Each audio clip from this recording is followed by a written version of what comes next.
Welcome to today's deep dive.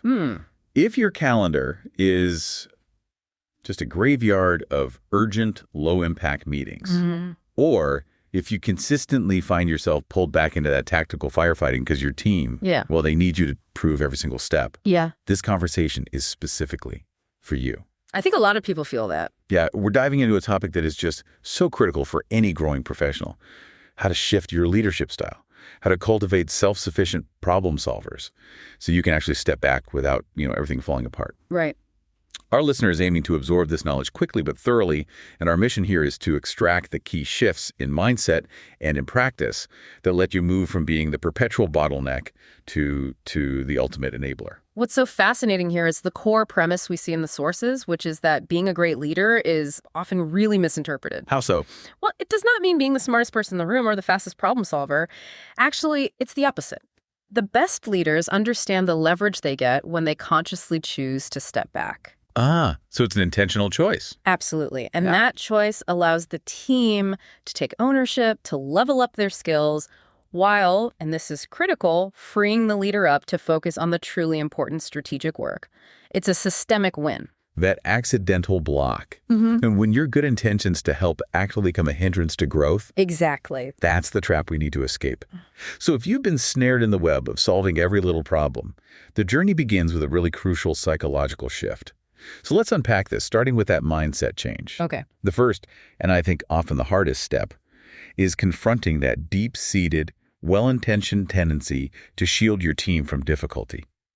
We're advised to adopt a fantastic visual, fold the umbrella. I love that metaphor. That umbrella is usually put up out of genuine care, right? You don't want your team to struggle, or maybe you worry that if they stumble, it reflects poorly on you. Right, on your own performance. But by protecting them, you're actually robbing them of the resilience and the learning that, that only come from navigating those storms. Leaders have to analyze what they're truly afraid of. What do you mean? Afraid of what? Afraid of protecting their team from failure, from criticism, maybe just a little bit of chaos. That fear of chaos is powerful. It's a real ego check. So you aren't eliminating the inevitable challenges. You're just redefining your role in relation to them. The essential shift is moving from being that shield the umbrella to becoming the rain poncho distributor. Exactly. You acknowledge the storm is coming, but your job is now preparatory. You equip them. You give them the gear. You provide the high-quality gear so they can handle the rain themselves, gain confidence, and successfully move forward. And this immediately leads us to the next critical mindset shift, which is all rooted in trust. You have to assume your team is capable. Okay, but what if a leader genuinely feels the team isn't capable yet? How do you reconcile that need to empower with the anxiety of high stakes? That's where the internal negotiation has to happen. The sources stress that the capability is already there. It is. But it might not feel like it. It might not, but often the leader is defining capability too narrowly. They're thinking, can they solve this problem exactly the way I would? Right. You have to let go of that ego, the one that insists your solution is the only solution. If you truly feel they lack core skills, that's a resource problem, which we'll get to later, not a reason to micromanage the execution. So that forces the leader to resist the impulse to just solve it themselves, which, let's be honest, is often faster in the short term. Oh, always. But it's disastrous for long-term growth. So what's the move then? Precisely. The leader needs to pivot from issuing directives to asking non-directive questions. So instead of saying, here's what we must do, you try something like, what are our top 3 options here? Let's talk through the pros and cons of each. That's such a simple shift, but it changes everything. It does. It activates their critical thinking. It signals profound trust. And it requires them to find the solution. Most people know significantly more than they think they do. They just need the space and the explicit permission to find it on their own. Giving that space is the true gift of empowerment. Okay, let's move into refining the leader's actual role, because simply trusting them isn't enough. We have to redefine success itself. Right. When you hand over the poncho, you are tacitly accepting that, well, they might get a little muddy. Right. This means we have to accept that mistakes are inevitable.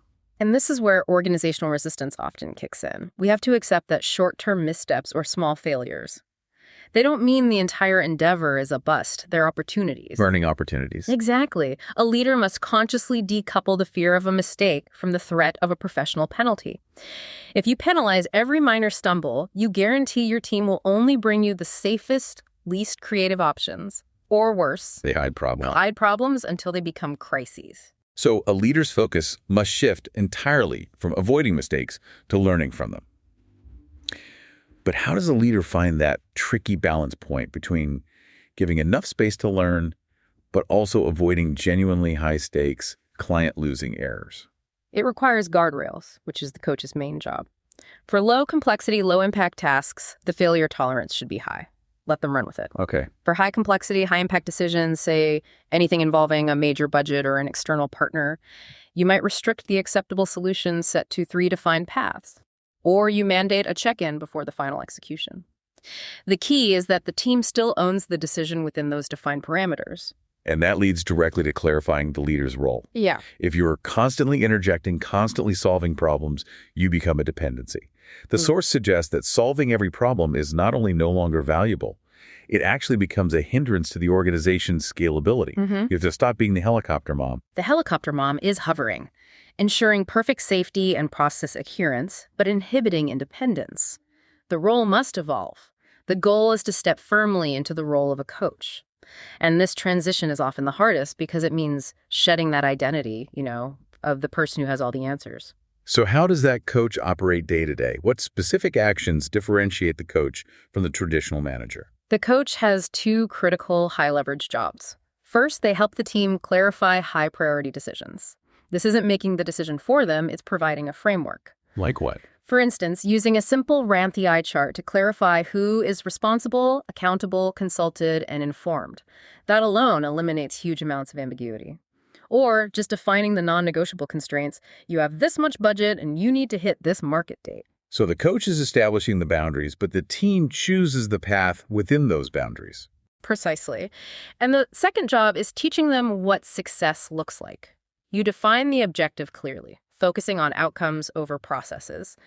Once those guardrails and success metrics are established, the coach intentionally steps back to let them perform.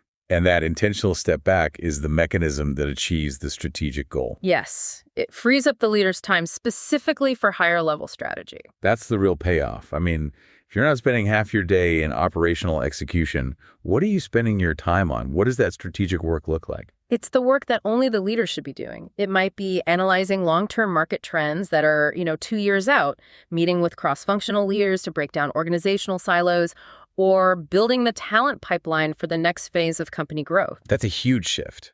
The shift in value is profound. You move from being the chief operator whose work is transactional to the chief architect whose work is foundational and catalytic. That makes perfect sense. The leader's value shifts from putting out fires to future-proofing the team. Okay, so let's look at the next part. Empowerment isn't only about shifting the mindset and the role. Practical context and tools are also essential. Right. You can't just throw a novice into the deep end with a poncho and, wish them luck. Absolutely not.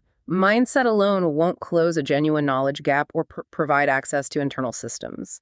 The leader's job is to ensure the team has the necessary support to succeed independently. And that's the crucial distinction. It is. You're providing targeted resources, not providing the solution itself. What are some concrete, targeted examples of these resources, especially for a leader who is trying to break those micromanaging habits? Well, we see 3 main buckets of resource provision. First, information. The team might lack specific industry insights or knowledge about a competitive landscape. The leader should synthesize that information and just hand it over rather than forcing the team to start from scratch. Okay, information. What's second? Second is skills. If there's genuine knowledge gap, say, in a new piece of software or a specific project management methodology, the leader should invest in specific training or maybe internal shadowing. And the third bucket? Connections. Often the solution isn't information, it's access. The leader can simply point them to the right person to talk to, the institutional expert in finance or legal, to unlock a solution. So you're a connector. Exactly. And finally, if challenges repeatedly require deep knowledge of the organization, like navigating complex internal compliance procedures, the leader has to invest time in creating documented resources and training for future use.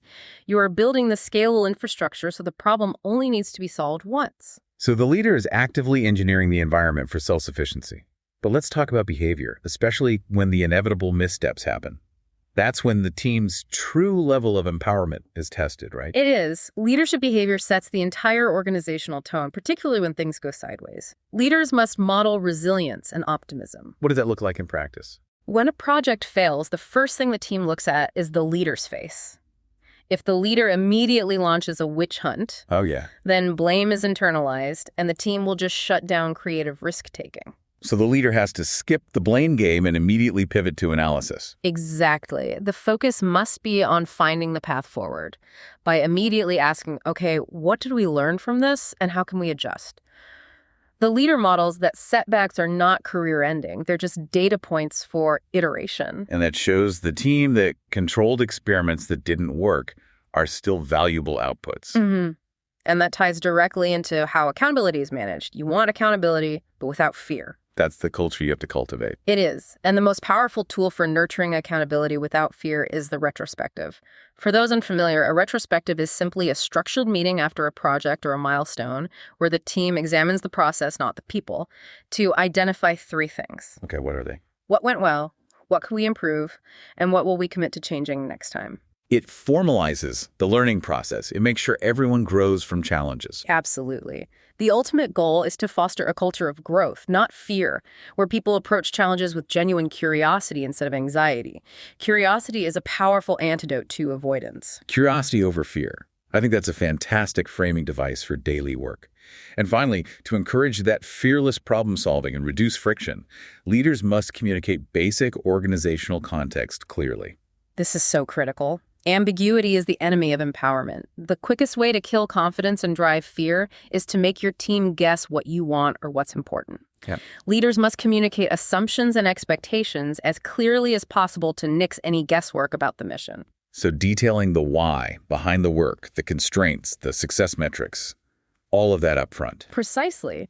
When the parameters, the why, and the available resources are clearly communicated, the team can focus their creativity on the solution instead of wasting time trying to decipher what success even looks like. And this consistency builds a team that is not only confident, but creatively tackles tough challenges fearlessly because they know where the goalposts are. Exactly. This has been a really comprehensive deep dive into what is truly a profound professional shift. We learned that empowerment is about the leader doing different work, not necessarily less. Mm-hmm. It's about passing out the ponchos, supporting the team with targeted resources, and trusting their capability instead of trying to shelter them from professional reality. The successful outcome is profound. A capable, collaborative, and confident team. A far more robust organizational structure overall. The leader succeeds because the team succeeds, and that multiplier effect. It's just impossible to achieve when you are the bottleneck. You'll likely find that once you manage the anxiety of stepping back, you will wonder why on earth you didn't shift your approach years ago. I think we've covered the entire journey today, from the initial mindset change all the way through to the practical daily actions of a coach. This knowledge is immediately applicable. To really solidify this, consider one single specific challenge you are currently shielding your team from. Don't think generally. Pick one concrete task, one recurring problem, or one approval decision you currently intercept. Okay, so a very specific thing. A very specific thing. Then ask yourself, what is the immediate tangible resource or context I could provide? Be it industry insight, a specific decision framework, or simply the contact information for an internal expert that would immediately transition this specific task from being protected by my umbrella to being successfully handled by my team wearing their ponchos. That's the challenge. Pick that single task, hand over the tools, and start acting like the coach today. Thanks for diving with us.